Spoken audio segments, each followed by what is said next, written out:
Depuis le dimanche 19 janvier, nous avons parlé d'abord de comment sortir de nos cachettes pour être soutenus par le Seigneur. Le dimanche 13 avril, nous avons parlé de pourquoi sortir sa cachette pour être soutenu. Et aujourd'hui, nous allons aborder comment savoir que Dieu s'est levé pour que je sorte de ma cachette. Le but et l'objectif qui nous pousse à dire ces choses, c'est de nous amener, nous tous, à ne plus jamais vivre misérablement et dans la confusion. À la fin, celui qui est connecté, attentif, soumis et obéissant sera en mesure de détecter tout ce qu'il avait amené à vivre dans la cachette et dans la confusion pour que le cours de ces événements change. Sors de ta cachette. Comment sortir? Il faut soupirer après Dieu, soupirer après sa parole. Sans Dieu, tu ne pourras rien. Et Dieu te donne Jésus-Christ. Jésus-Christ te montre sa parole. Soupire après Dieu et sa parole si tu veux sortir ta cachette. Deuxièmement, n'aie jamais différé ton espoir. N'amène pas à demain ce que tu dois faire aujourd'hui. Ça te ramènera toujours à te cacher. Troisième chose à faire, avoir la crainte de Dieu pour bien connaître la voie de sa justice. Quatrième chose, confessez ses péchés. Ne soyez pas de ceux qui se cachent quand ils tombent dans un péché. Ils se cachent et après, c'est la oui. Confesse tes péchés, car Dieu est fidèle pour les pardonner. Cinquièmement, tu dois sortir du milieu de tous ceux qui ne sont pas de la race des enfants de Dieu. Ils t'amèneront toujours à rester dans la cachette. Pourquoi sortir de ma cachette? Je suis bien là où je me cache. Non, tu n'es pas bien. Si tu ne sors pas, tu mourras là où tu es. Parce que les temps sont tellement mauvais que tu dois sortir. Le monde nous présente toutes sortes d'abominations. Toi, comme tu es influencé par ce monde, il ne faut pas continuer à les suivre. Sors de ta cachette. Les jours sont mauvais. Les jours sont devenus très mauvais. L'aveuglement spirituel bat son plein. L'occultisme est en train de pénétrer à l'église. L'homme ne connaît pas son heure. Ta saison est déjà passée sans que tu l'aperçoives. Voilà pourquoi tu dois sortir de ta cachette afin que Dieu te fasse récupérer ta saison. Tu as perdu les choses qui étaient selon la volonté de Dieu par le fait que tu cherchais à le récupérer autrement. Et du fait qu'on commence à te faire dire et tu l'acceptes aussi et croire à ce qui n'est pas conforme à la volonté de Dieu. On te propose toutes sortes de choses. Tellement que tu es aveuglé, tu l'acceptes. Or, c'est contraire à la volonté de Dieu. Pour bien sortir, bien-aimé, tu dois accepter humblement la voix de Dieu et tout ce qu'il te proposera. Et tu verras combien il te fera remplacer toutes les années perdues. En dehors de Christ, tu ne pourras rien. Sans Christ, tu n'auras pas la force de pouvoir sortir. Tu dois chercher le secours du Seigneur. Et c'est en lui où il y a la vraie bénédiction. Et depuis que le Seigneur a déclaré, je bâtirai mon église, et le jour de la Pentecôte, le Seigneur a fait de l'église une zone, un endroit de solutions et non de problèmes. C'est à l'église que tu peux avoir des solutions à tes problèmes.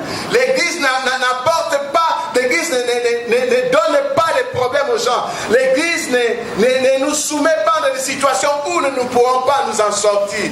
L'église, par le Seigneur, ne donne que des solutions à nos problèmes. Si jusque-là, tu n'as pas encore ce que tu cherches, tu dois savoir de quelle manière tu te comportes et de quelle manière tu te présentes dans la du Seigneur.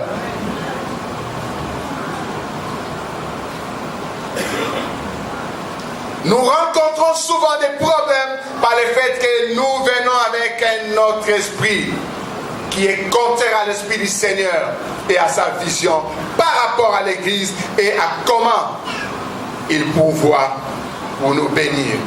Christ nous a accordé la liberté à cause de son esprit, selon sa conception des choses. Il désire que nous venions avec un esprit bien disposé. Comme vous avez dit l'autre fois, souvent vous venez avec l'esprit d'opposition, vous venez comme une partie politique d'opposition. Voilà pourquoi vous êtes aussi de faire les marches sur place. Ne venez pas avec l'esprit d'opposition.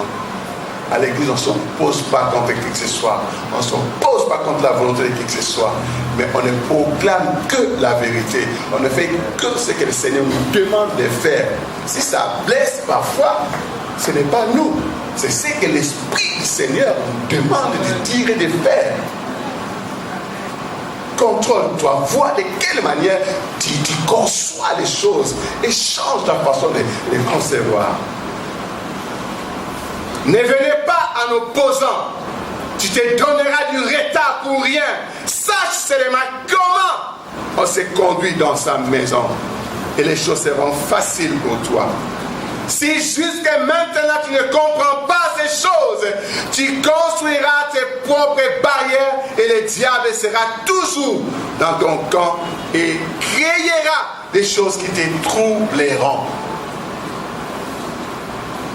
Sors de ta cachette.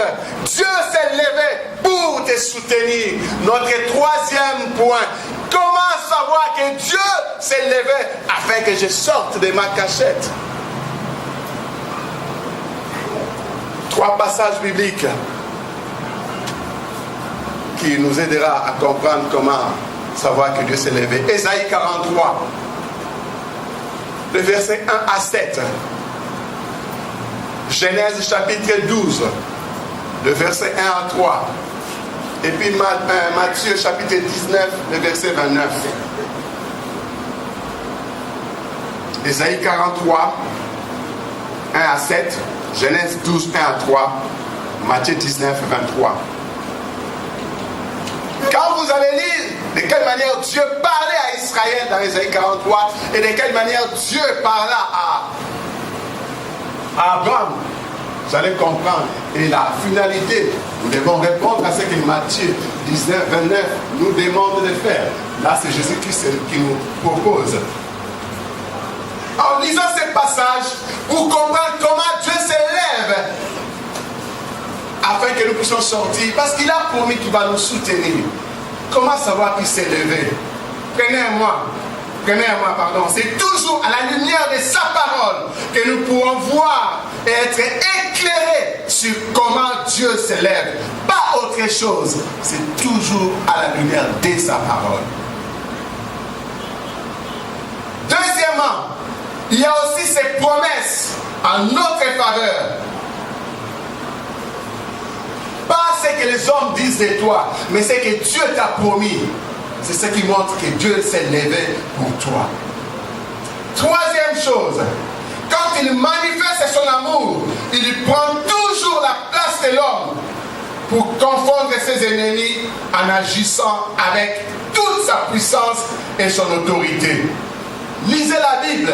Quand Dieu s'élève en faveur de celui qu'il a choisi, il fait tout pour que cet homme-là ne reste pas dans l'échec. C'est ce qu'il fera si toi tu comprends les choses et tu te connectes à sa pensée et il agira en ta faveur.